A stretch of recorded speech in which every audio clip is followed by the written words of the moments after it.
Assalamualaikum warahmatullahi wabarakatuh. Banyak yang mengira semua sahabat Nabi adalah orang Arab. Tentu saja tidak. Kisah kita kali ini adalah tentang seorang pencari kebenaran sejati. Dan perjalanannya benar-benar luar biasa. Pada tahun kelima Hijriah, Islam berada di ambang kehancuran. Madinah, kota sang Nabi, dikepung dari segala penjuru.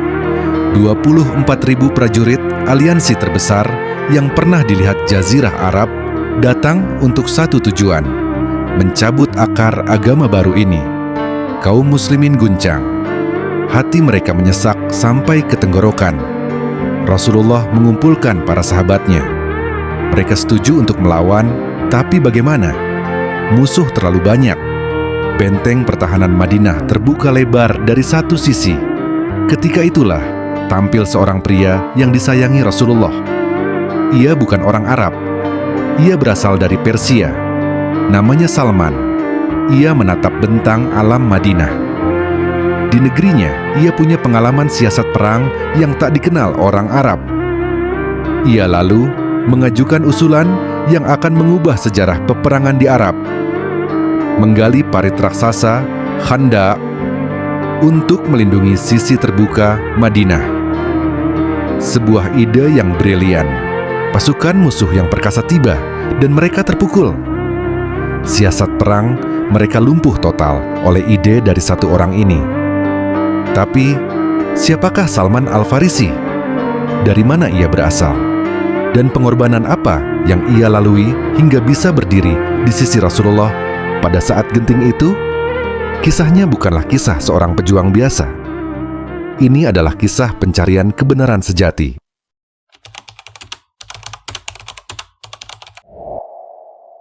Saat sedang menggali, sebuah peristiwa menakjubkan terjadi. Salman dan rekan-rekannya terbentur sebuah batu besar yang tak tergoyahkan.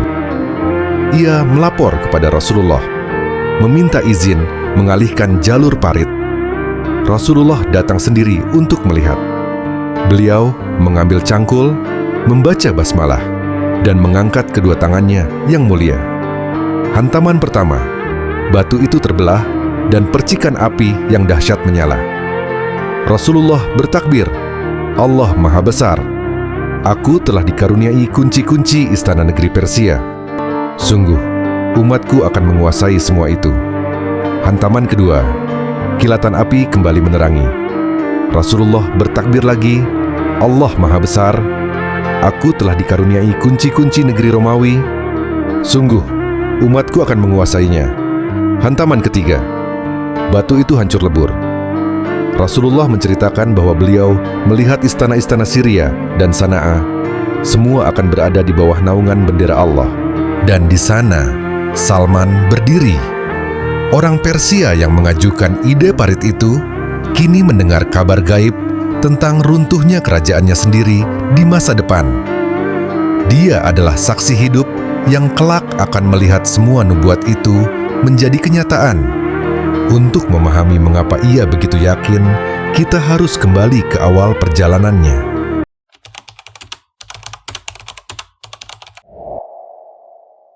Dan aku adalah hamba Allah yang paling disayanginya. Aku sangat taat pada agama Majusi, hingga aku diserahi tugas sebagai penjaga api, memastikan apinya tidak pernah padam. Suatu hari, ayahku menyuruhku pergi ke tanah kami. Di perjalanan, aku melewati sebuah gereja Nasrani. Aku mendengar mereka kebaktian, lalu aku masuk untuk melihat. Aku kagum. Aku berkata dalam hati, ini lebih baik daripada agama kita. Aku tidak beranjak dari sana sampai matahari terbenam, melupakan tugasku.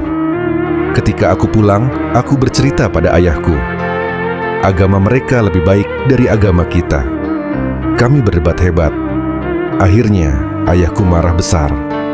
Kakiku diikat dengan rantai, dan aku dipenjarakan di rumah.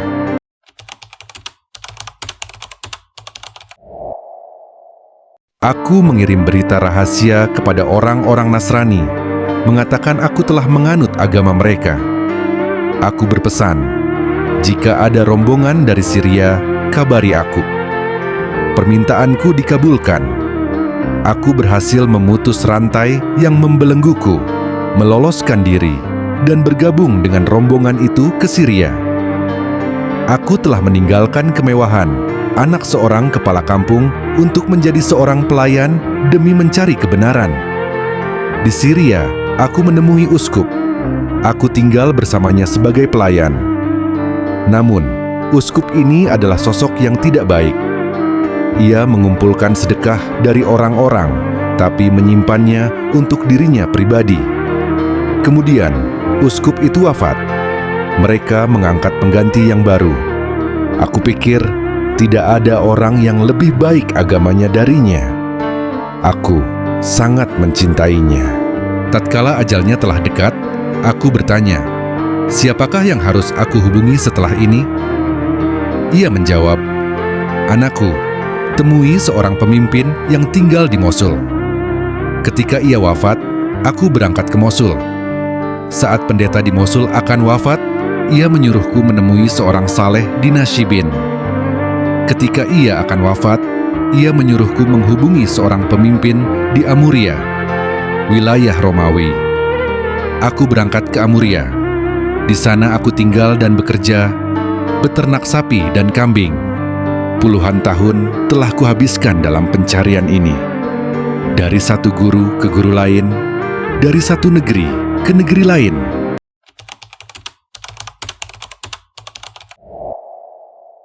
Saat ajal hampir menjemputnya, aku menanyakan pertanyaan yang sama.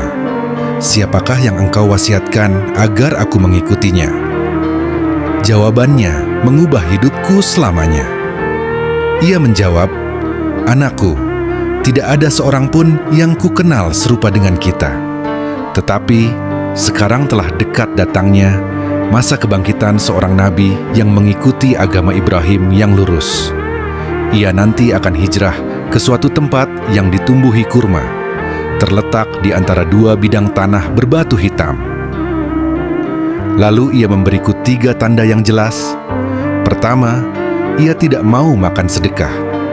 Kedua, ia bersedia menerima hadiah. Dan ketiga, di antara pundaknya ada cap kenabian, yang bila kau lihat, kau pasti mengenalinya. Beberapa waktu kemudian, rombongan dagang dari Arab lewat.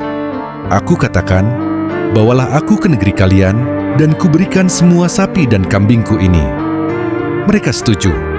Harapanku membuncah. Akhir pencarianku sudah dekat. Tetapi di tempat bernama Wadil Qura, mereka menzalimiku.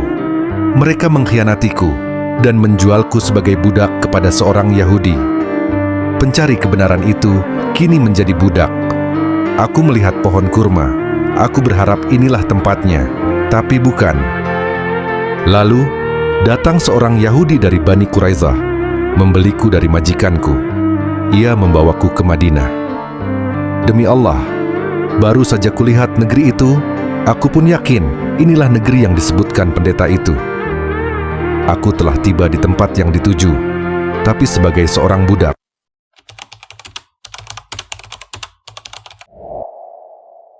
Aku bekerja di kebun kurma. Suatu hari, aku di puncak pohon kurma, sementara majikanku duduk di bawah. Tiba-tiba, saudara sepupunya datang dan berteriak, "Celakalah Bani Qailah!" Mereka berkerumun mengelilingi seorang laki-laki di Quba yang datang dari Mekah dan mengaku sebagai nabi. Demi Allah, tubuhku bergetar hebat sampai aku hampir jatuh menimpa majikanku. Aku segera turun dan berkata, "Apa katamu? Ada berita apa?" Majikanku marah, meninjuku sekuatnya dan membentak, "Apa urusanmu dengan ini? Kembali bekerja." Aku pun kembali bekerja, tapi hatiku sudah di Quba.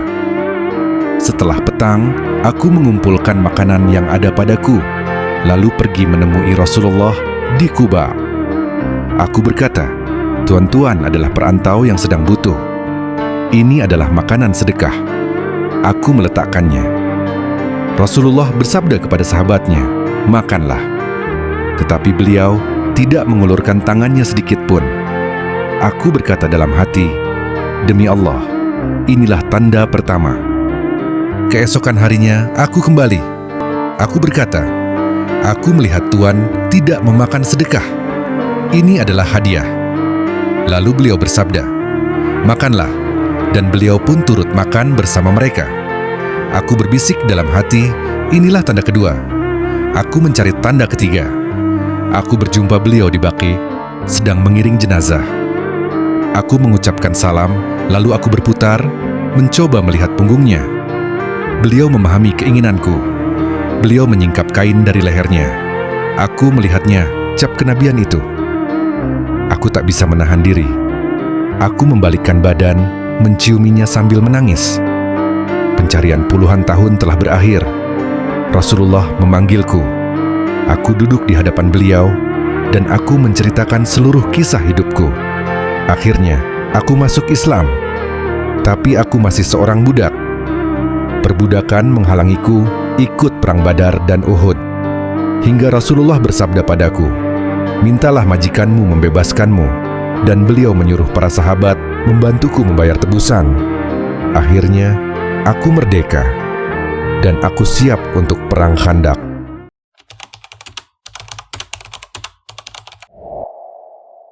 Salman bukan lagi sekadar pencari kebenaran. Dia telah menjadi Salman al-Khair. Dia begitu dihormati hingga saat perang Khandaq, kaum Muhajirin berkata, "Salman dari kami." Dan Anshor berkata, "Salman dari kami." Rasulullah pun bersabda, "Salman adalah bagian dari kami, Ahlul Bait." Di masa kejayaan Islam, Salman diangkat menjadi gubernur Madain. Kembali ke tanah airnya, Persia, sebagai seorang pemimpin. Tapi di manakah kemewahan Persia yang dulu ia tinggalkan? Tunjangannya ribuan dirham setahun, tapi ia membagikan semuanya sampai habis. Ia menolak mengambil gajinya. Untuk hidup, ia bekerja dengan tangannya sendiri. Ia membeli bahan anyaman seharga 1 dirham, menjualnya 3 dirham. 1 dirham untuk modal, 1 untuk nafkah, 1 untuk sedekah. Suatu hari, seorang pria dari Syria datang. Ia kelelahan membawa beban berat. Ia melihat Salman yang tampak seperti orang miskin dan menyuruhnya memikul barang itu. Dan Salman, gubernur Madain, menurutinya. Ia memikul barang itu. Di perjalanan, orang-orang berpapasan dan memberi salam. Semoga keselamatan dilimpahkan kepada gubernur. Orang Syria itu gemetar. Ia baru sadar siapa yang ia perlakukan seperti kuli. Ia memohon maaf dan mencoba mengambil kembali bebannya. Tapi Salman menolak. Ia menggelengkan kepala dan berkata, "Tidak, sebelum kuantarkan sampai ke rumahmu."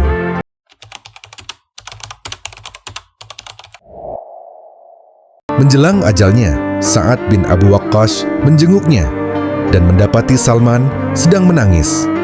Sa'ad bertanya, "Apa yang engkau tangisi, wahai Abu Abdillah? Padahal Rasulullah wafat dalam keadaan ridha kepadamu." Salman menjawab, "Demi Allah, aku menangis bukan karena takut mati atau cinta dunia. Aku menangis karena Rasulullah pernah berpesan kepada kami, hendaklah bagian setiap kalian dari kekayaan dunia ini seperti bekal seorang pengendara. Padahal, harta milikku begini banyaknya." Sa'ad kebingungan. Ia memperhatikan sekeliling. Tidak ada apa-apa di ruangan itu, kecuali 1 piring dan sebuah wadah air. Itulah seluruh harta yang ia anggap terlalu banyak. Pencari kebenaran sejati itu telah pulang.